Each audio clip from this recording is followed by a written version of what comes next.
여러분, 안녕하십니까? 자고 일어나는 재앙, 데일리 재앙 브리핑입니다. 여러분, 우리 경제가 지금 상황이 어떤 상황인지를 가장 직관적으로 알 수 있는 지표가 뭐라고 생각하시나요? 바로 코스피 주가 지수와 달러 환율입니다.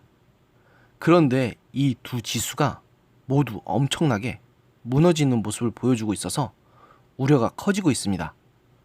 먼저 코스피 지수는 지난 2일 7개월 만에 2000선이 무너졌습니다. 이날 지수는 전 거래일보다 0.95%인 19.21포인트나 내린 1998.13에 거래를 마쳤습니다. 종가 기준으로 2000선 아래로 떨어진 것은 올해 1월 3일 이후 약 7개월 만의 일입니다. 코스피 지수는 전장보다 22.03포인트나 내린 1995.31에서 출발했고 이후 장중 한때 1989.64까지 하락하는 등 대체적으로 약세 흐름을 이어갔습니다. 유가 증권 시장에서는 외국인이 3,962억 원 규모를 순매도한 반면 개인과 기관은 각각 142억 원, 3,612억을 순매수하면서 대조를 이루었는데요.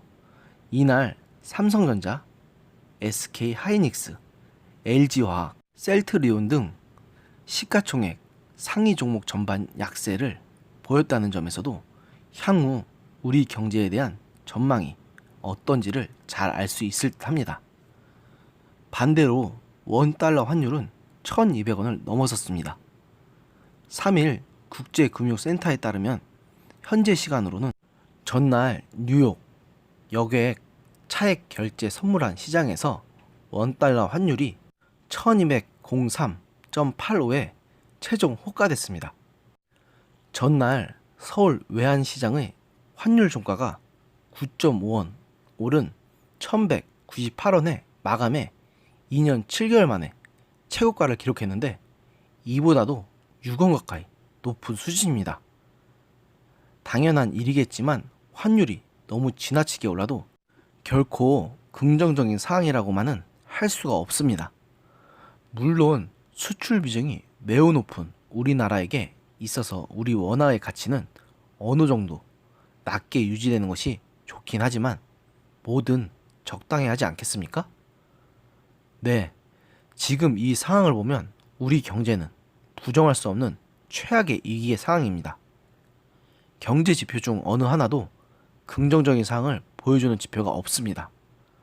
그나마 지난 2008년 세계 금융위기 때에는 전 세계적으로 심각한 불황을 겪고 있었고 그래도 이명박 대통령이 이쪽으로는 매우 발빠른 대처를 해서 우리나라는 상대적으로 피해를 적게 받고 넘어가는데 성공했지만 지금은 세계적으로 심각한 불황을 겪고 있는 것도 아니고 오히려 호황이라는 말까지 나오는데 이런 상황이라는 건 문재인 정부가 문자 그대로 경제 문제에 있어서는 무능하다는 말밖에는 할 수가 없는 말이 없습니다. 지금 괜히 사람들 사이에서 차라리 박근혜 때가 나았다는 소리가 나오는 게 아닙니다.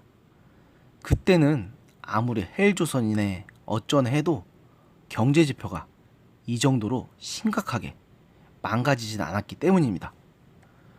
그런데 이런 심각한 경제 상황을 해결할 생각은 하지 않고 오히려 일본과의 통상 갈등만 더 키워서 끝내 일본이 우리나라를 화이트 리스트에서 제외하는 등 사태를 더 키우기만 하는데 어떻게 지금 정부를 긍정적으로 볼 수 있겠습니까? 안타까운 건 지금 상황이 그대로 흘러가면 지금 상황보다 더 나빠질 가능성만 높을 뿐 좋아질 가능성은 거의 없기 때문입니다. 이런데도 현 정부가 잘하고 있다고 생각하시는 분들을 생각하면 정말 어떻게 해야 저런 생각을 할 수 있는 건지 참 안타깝습니다. 이게 다 문재인 대통령에게 포장되어 있던 이미지만 보고 투표했던 결과물이라는 점에서 더더욱이요. 시청자 여러분께서는 이제부터라도 후보자 개인의 이미지를 보고 투표할 것이 아니라 투표 전에 공약을 할 수 있는 한 최대한 꼼꼼하게 확인하고 투표하시기 바랍니다. 대통령 선거는, 국회의원 선거는 인기 투표가 아니기 때문입니다. 오늘의 영상은 여기까지였습니다. 들어주셔서 감사합니다.